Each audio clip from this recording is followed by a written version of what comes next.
The bite that started it all. The science ship. Stellar Ember floated quietly in orbit above a small red planet. Inside, the halls were clean, cold, and full of quiet humming sounds from machines. Most crew members were focused on their research. But in Section C2, something unexpected was about to happen. Cole, a human systems engineer, was fixing a broken panel near the storage unit. He wiped the sweat from his forehead and sighed. Another day, another fried circuit, he muttered. He didn't notice the soft footsteps behind him. A voice spoke from the corner. It tastes like Aurelian Midia. You've never tried one, human? Cole turned fast and almost dropped his tool. In front of him stood Sierra, an alien girl from the research team. She was young, maybe the alien version of 17. Her skin was pale silver with faint purple lines running along her arms. Her eyes were bright violet, glowing slightly under the lab lights. She was holding something in both hands. A fruit. Round, smooth, glowing softly with blue and pink swirls. Cole blinked. What is that? Sierra smiled and took a bite. The fruit made a soft crunching sound. A bit of golden juice dripped down her chin. It's sweet. Like a memory, she said. You should try. Cole stepped back. Wait. Where did you get that? She shrugged. From the lab. One of the sealed. His face turned pale. The sealed pods were with red labels? She nodded, licking juice from her fingers. Yes. The sign said stable sample. Do not remove. So I opened it. Cole froze. His mind raced. He had seen those labels before, on containers that held ancient or dangerous biological items. Some were decades old. Some came from dead worlds. They were not for casual snacks. Do you know what that is? He asked, panic rising in his voice. Sierra tilted her head. Aurelian Midia, rare, from a destroyed moon. My people talk about it in old songs, but no one had tasted it in generations. Until now. Cole whispered, That's not just fruit, that's a genetic archive. She looked confused. But it tastes good. He grabbed his comm unit and tapped it fast. Lab control. This is Engineer Cole. We have a code blue in Section C2, unauthorized biosample breach, possible ingestion of preserved genetic specimen. The voice on the other end was sharp. Repeat? Ingestion? Yes, Cole said. One of the alien students bit into it, swallowed a piece. Maybe the seed. There was silence. Then, lock down that section now. Sierra blinked. Did I do something wrong? Cole didn't answer. He was too busy thinking about what might happen next. The Aurelian Midia wasn't just rare, it was sacred. Scientists believed the fruit carried living memory strands from a long-dead race. Not DNA alone, but actual stored information passed through organic code.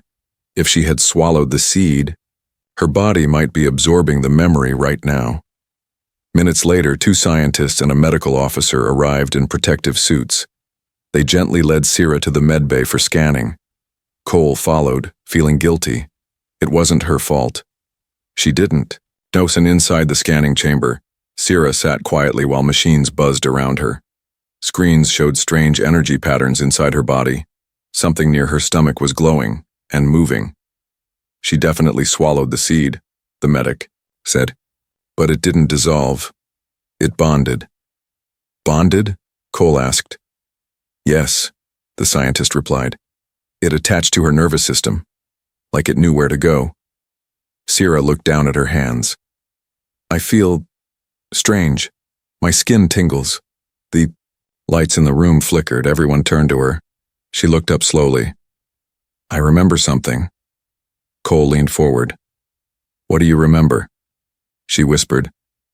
A city with silver towers, a red sky, people with long faces and soft voices.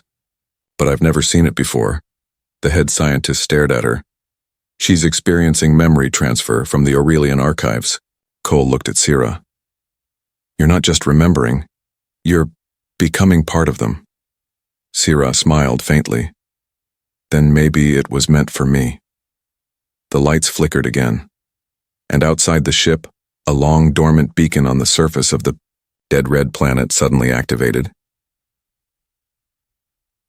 She stole the fruit from the captain's private lab. The ship's lab was in chaos. Red lights flashed over the doors of Section C2. Two security officers stood outside, arms crossed. Inside, the lead scientist paced quickly while Cole and the alien girl, Sierra, sat on opposite sides of the medbay. The fruit was gone. Only the broken shell remained. The seed was inside her. The scanners showed it, bright, glowing, and now, fully active in her system. Dr. Rellis, the head of research, turned toward Cole with a hard glare. "Do you understand what she took?" Cole nodded slowly. "She said it was called Aurelian media." Dr. Rellis sighed. "Media is not just fruit. It's a relic, a living storage device. That seed is part of a memory chain that belongs to the last knowledge bank of the Aurelian race." Sierra raised a hand shyly. "I just wanted to taste it." The room went silent. Rellis walked toward her. "That fruit was not food. It was secured under high-level access. How did you even get inside the vault?" Sierra looked down. I saw the captain unlock it once. I remembered the code." Cole blinked. "You memorized the access code?" "From one glance?" She nodded. "My memory is strong. My species can learn fast." The room stayed quiet for a moment. Then Rellis spoke again, voice colder than before. "That vault wasn't a food locker. It was the captain's private genetic archive. No one, not even top scientists, were allowed to touch those samples." Sierra whispered, "I didn't know." But it was too late.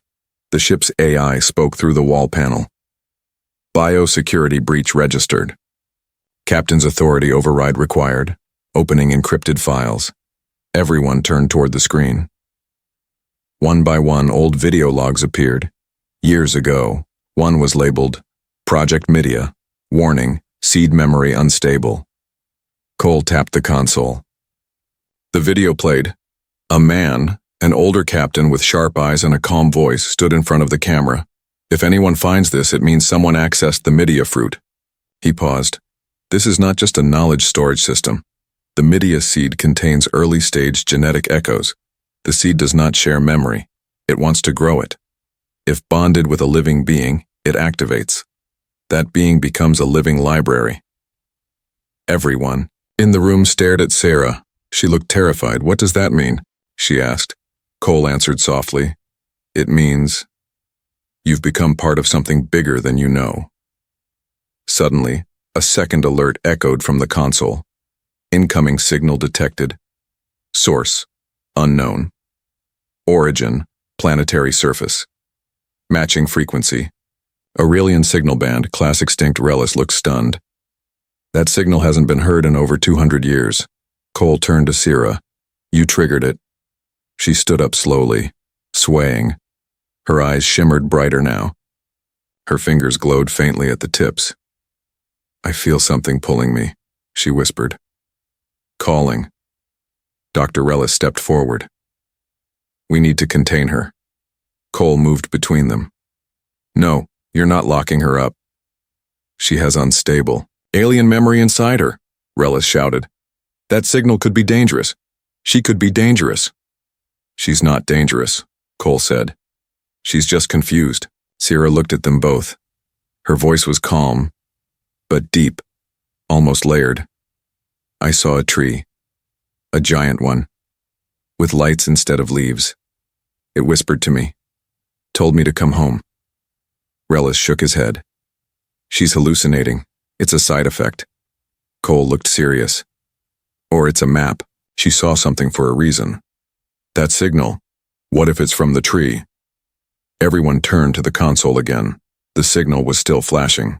Rellis muttered, "That planet is marked as unsafe. Class 6 biohazard. No crew has gone near it in 100 years, Cole said. "Then maybe it's time someone did." Later that night, in her private quarters, Sierra sat on her bed with a blanket wrapped around her shoulders. Her skin glowed gently in the dark. Her eyes were full of worry. Cole knocked and entered slowly. I brought tea, he said, holding a cup. She smiled. You still trust me? He sat beside her. I don't trust the seed, but I trust you. She looked down. What if I'm not the same girl anymore? You are, he said, but now you carry a voice from the past. She looked at him. Then will you go with me? To find the tree? He nodded. All the way. The memory inside her mind wasn't hers. The next morning on the stellar ember, Sierra didn't come out of her room. Cole stood outside her door with a worried look. He had tried to contact her 3 times.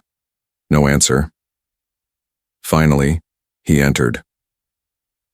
She was on the floor, wrapped in her blanket, eyes open, but not looking at anything. Her skin pulsed with soft light like waves across a calm ocean. Sierra, Cole said gently. She blinked slowly and looked at him.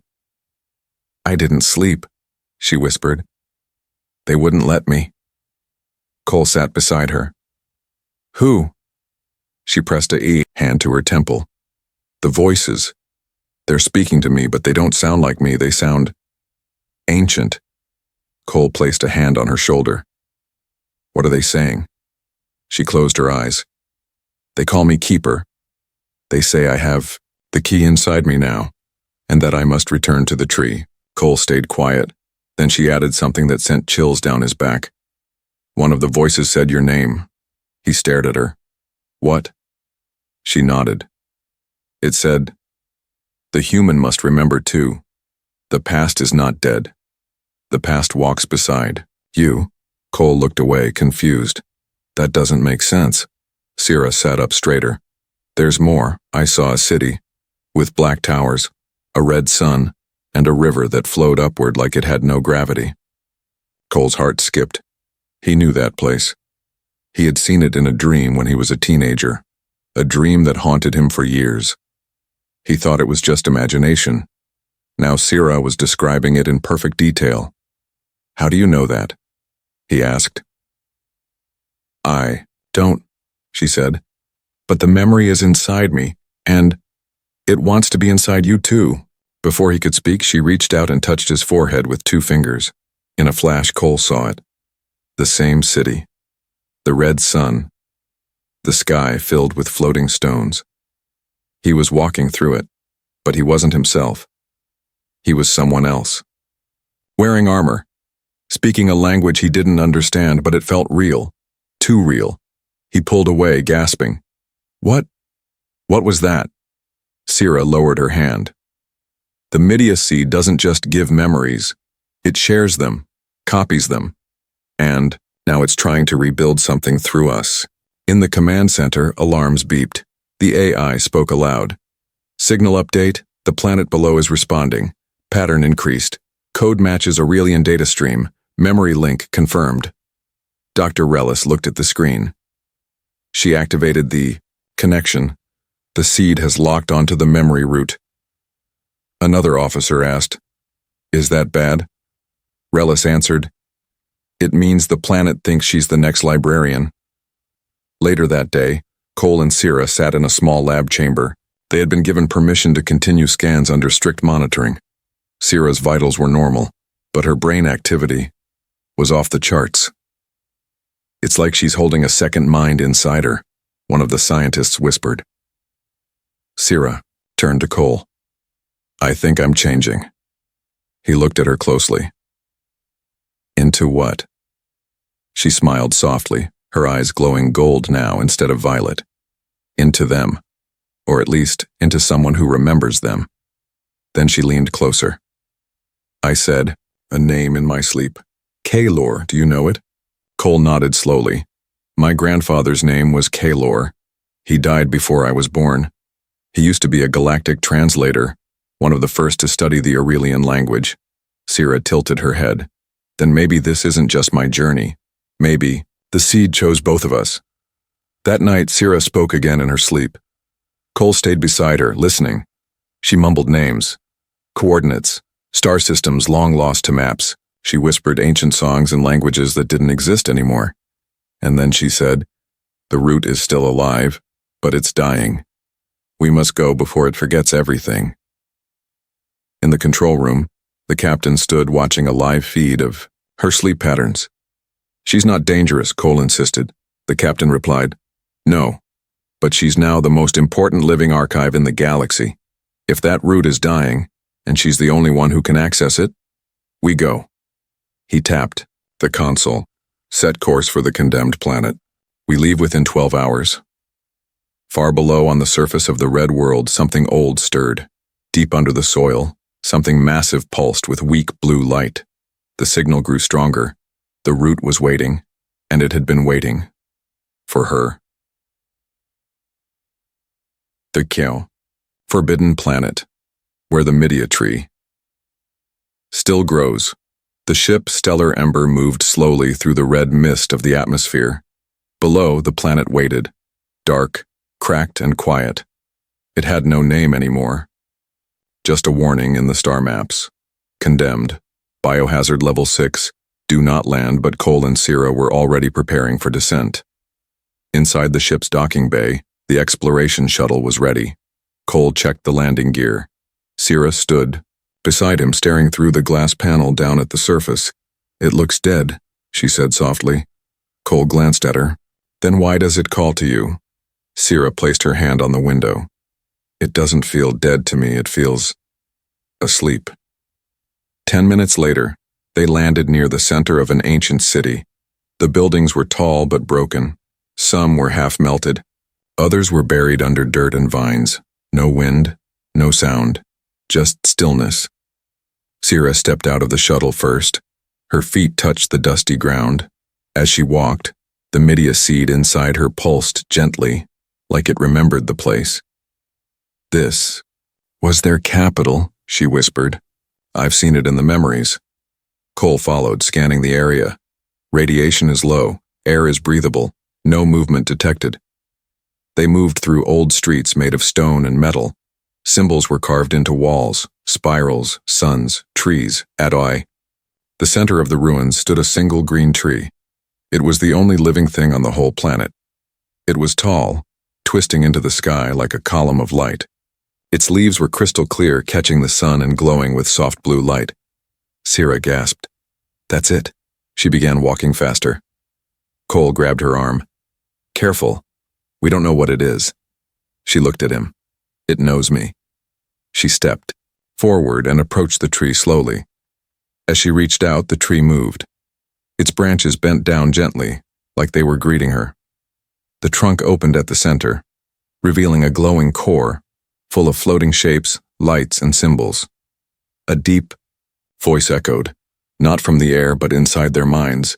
"She has returned." Cole turned sharply. "Did you hear that?" Sierra nodded. "It's the tree. It speaks like the memories." The tree's voice continued, slow and powerful. "The keeper carries the last seed, the final strand of the ancient ones. The time to record has come. The memory must live again." Suddenly, one of the branches touched Sierra's forehead. Her eyes turned gold. Her body rose a few inches into the air. Cole stepped forward, scared. "Sierra?" But she smiled. "I'm okay," she said. "It's connecting." She began speaking, in an old language. Not hers, not human, but one that matched the writings on the city walls. The tree responded. The ground glowed with moving light. The air warmed. A humming sound filled the ruins, soft like singing. And then, a burst of light shot into the sky. A signal. The tree had sent a message into deep space. Cole watched in silence. When it was over, Sierra slowly returned to the ground. Her skin dimmed. Her voice was normal again. She looked at him and whispered, "I saw everything. Their rise, their fall, and now, their last hope." He helped her sit down. "What does it want now?" She took a deep breath. "It wants to grow again. But it needs more than just memory. It needs a protector, a voice, a guide." Cole frowned. "You?" She nodded. "It chose me when I bit the fruit. I didn't know what I was doing. But the seed did." Then she looked at him with deep glowing eyes. "And it wants you too." He blinked. Me? Why? Because you helped me. When I was lost. You saw me, not just the power inside me. The tree sees that too. Suddenly, the tree pulsed again, but this time, not in peace. It flashed red. Sierra stood up. Something's wrong. Cole checked the scanner. Unknown ship detected. Incoming. Heavy weapons. It's not from Earth. Sierra narrowed her eyes. They heard the signal. Cole gripped his weapon. They're coming to take you. She shook her head. No. They're coming to take everything. She becomes the key, and the tree speaks back. The red sky above the ruined city darkened fast. From the clouds, a shadow moved. A warship. It wasn't human. Its hull was sharp, black, and silent. No engine sound, no signal of peace. Just one message. Surrender the Seed Keeper. Sierra and Cole stood under the Midia tree. The ground still glowed from her recent connection. The tree had recognized her, but now someone else had too. Cole loaded his weapon. They followed the signal. That flash of light. It was a beacon. Sierra looked up. They're not here for peace. He nodded. Then we protect the tree. And we protect you. Suddenly, a beam from the ship scanned the area. Dust flew. Buildings cracked. The beam stopped directly above the tree. A deep voice came from the ship's speakers. The last Aurelian archive belongs to us. Step aside, human. Cole stepped forward. She's not your property, he said. She's a living being. She carries history. She chose to protect it. Sierra placed her hand on the tree again. It responded. Vines rose from the soil, wrapping gently around her arms and waist, not to trap her, but to connect. Her eyes began to glow again, brighter than before. Her body lifted a few feet off the ground. The tree's ancient voice returned, this time loud and clear in everyone's mind. She is no longer only herself. She is the voice of the past. She is the key. The warship above charged its weapons. Cole yelled, Sierra, we have to move. But Sierra's voice echoed like a song. No, I understand now. The tree doesn't need walls. It needs a carrier, a protector, a guardian who can move. I am the new Midia. I will carry it in me. The tree pulsed, its glowing core opened, and then it gave itself to her. The core's light floated into Sierra's chest like dust in the wind. Her body absorbed the energy gently. The tree's crystal leaves turned dark. Its trunk cracked slowly. It had passed on its soul. Cole watched in shock. The mighty Midia tree, alive for thousands of years, had chosen to die, to live again through her. Sierra touched the ground. She was still glowing. But now, her voice was two voices. Hers and something older. I carry the memory. All of it. The warship landed near the city ruins. Alien warriors stepped out, tall, with glowing red eyes and bone-like armor. The leader shouted, Give her to us, now. Cole raised his gun, over my dead body. Sierra stepped in front of him. No one dies today. She raised her hand. The air pulsed, waves of memory, images, voices, sounds, spread out from her body. The warriors froze. They were seeing everything, the fall of the Aurelian race, the destruction of the tree's last city, the reason Midia was made, and the faces of those who had protected it. Their weapons dropped. Some fell to their knees. Others stepped back, confused, shaken. The leader held his head, overwhelmed. Sierra lowered her arm. I will not fight you, she said. But I will not follow you either. Go back, and remember what you saw. The ship didn't fire. Instead, it turned silently and left. Cole ran to her. Are you okay? She smiled faintly. I am changed, but still me. He helped her sit. You did it, he said. You saved it, saved all of them. She looked at him. No, we did it. You stood beside me even when you were afraid. Then she touched his chest. The tree chose me to carry the memory, but it chose you, to protect the one who carries it. Cole laughed softly. So now what? She looked up at the sky. We go to the stars, not to run, but to share what they forgot. They tried to take her away. The next morning, the sky above the ruined city was clear. The Midia tree was gone. Its body had turned to dust, but its spirit now lived inside Sira. She stood near the broken steps of an ancient tower, looking peaceful. But deep inside, a storm of memories moved. Thousands of voices whispered in her mind. Histories, songs, languages, warnings. Cole sat nearby, writing in his data log. She slept only 2 hours, he noted. She doesn't seem tired. Her body has changed, stronger, lighter. But her emotions, those are still hers. Suddenly the ship's comm buzzed. Incoming transmission. Source, Earth Command, code red. Cole rushed to the panel and opened the message. A cold voice spoke. Engineer Cole, you are ordered to stand down and turn over the subject known as Sira. She carries unauthorized alien intelligence. She will be transported to Earth for evaluation. Resistance will be met with force. Sira stood behind him. She had heard every word. Her eyes didn't blink. They want to lock me up. Cole turned. You're not going with them. She looked down. They'll chase me forever, won't they? He stepped closer. Then we keep moving. Together. Hours later, a human battleship appeared in orbit. A shuttle dropped through the clouds, followed by drones. The soldiers inside wore silver armor with Earth's symbol, 2 stars and a circle. Cole stood outside the shuttle, weapon in hand. A woman with sharp eyes and a commander's badge stepped forward. I am Captain Halden. You are holding a living alien archive. Earth Command has the right to retrieve it. Cole replied. She's not a thing. She's a person. She's too valuable to remain free, Halden said. If that knowledge is corrupted or misused, it could cause war. Sira walked out and stood beside Cole. Her voice was calm. You fear what I carry. But the Midia tree didn't choose war.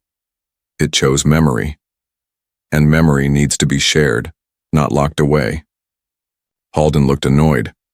We have no way to control you. Sira nodded. That's the point. You are not meant to control me. You are meant to learn. Halden raised her hand. The drones charged their weapons. Sira closed her eyes, and when she opened them again, the world changed. A soft light spread from her body, clear, warm, and ancient. Everyone froze.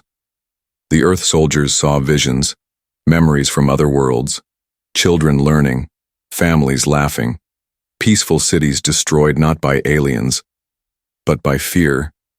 They dropped their weapons. Even Halden took a step back. You showed us this. Why? She whispered. Sira stepped forward. Because you came with fear. I answered with truth. Halden looked at Cole, then at Sira. I can't stop the order, she said, but I can delay it. I'll say we lost you in a storm. Cole was surprised. Why help us? Halden looked tired. Because what I just saw felt more human than anything we've done in years. She nodded once and returned to her shuttle.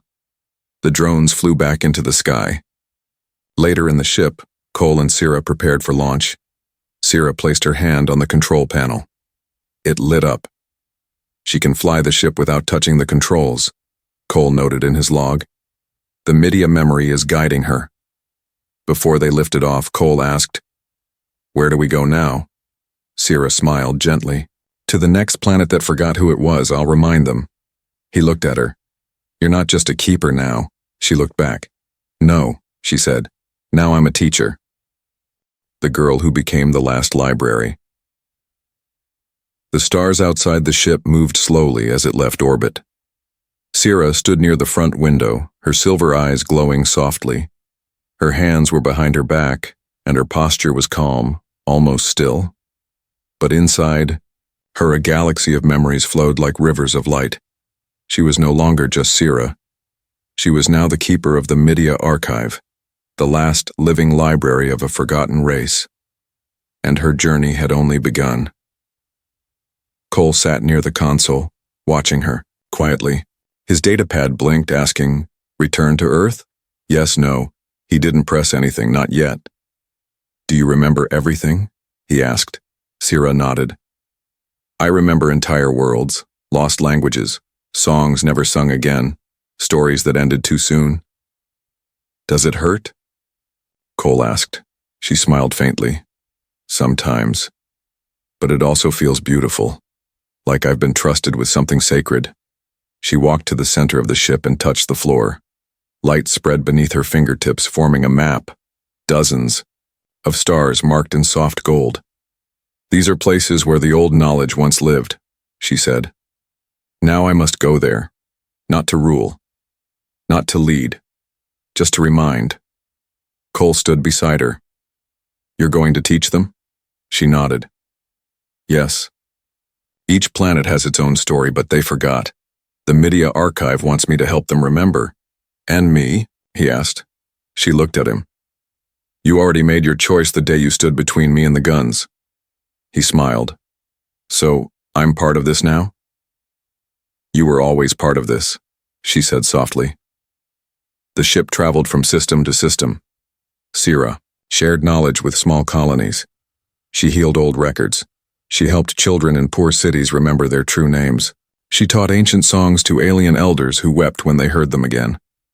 Cole stayed close, building tools, translating dialects, fixing machines that had been silent for centuries. He became more than just her guard.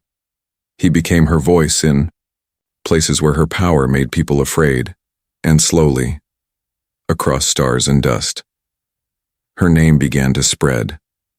The girl who carries the light. The last library. The peaceborn keeper. One day, in a quiet moment on a garden world, Sierra sat beside Cole under a tree that looked a little like the Media tree. "I sometimes wonder," she said, "why the seed chose me." "You didn't ask for it," Cole replied, "but you accepted it. That's what made you worthy." She looked up at the sky. "What will happen when I've shared it all?" He thought for a moment. "Then maybe it will rest. And so will you." Sierra leaned her head on his shoulder. "I'm glad I wasn't alone when it started," he smiled. "It started with a bite." They both laughed softly. Many years later, a small girl on a distant moon sat by a fire. Her grandmother pointed to the stars. "Do you see that path of stars? That's called the Keeper's Line. They say a girl once traveled through all those systems, carrying the memories of a lost world." The child asked, "Is she real?" The grandmother smiled. "Yes, she was real, and kind, and brave, and she was never alone." In an old space station library, a book sits on a glowing shelf. Its title reads, "The Last Media Tree: How One Girl Carried the Memory of a Race Across the Stars." On the last page, there's a drawing of a girl with silver eyes, and a human standing beside her, holding her hand.